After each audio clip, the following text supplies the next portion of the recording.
Sən hər kəsin vətənisən. Mənim də əzizimsən. Əvvəllər tanımadığım, indi adını eşitcək hönkürtü ilə ağladığım doğmamsan.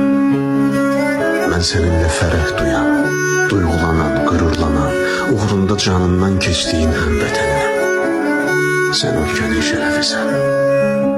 Anaların balasısan, balaların atasısan. Sən hər kəsin can parçası. Vətən deyib içimizdə böyütdüyümüz sevgisən.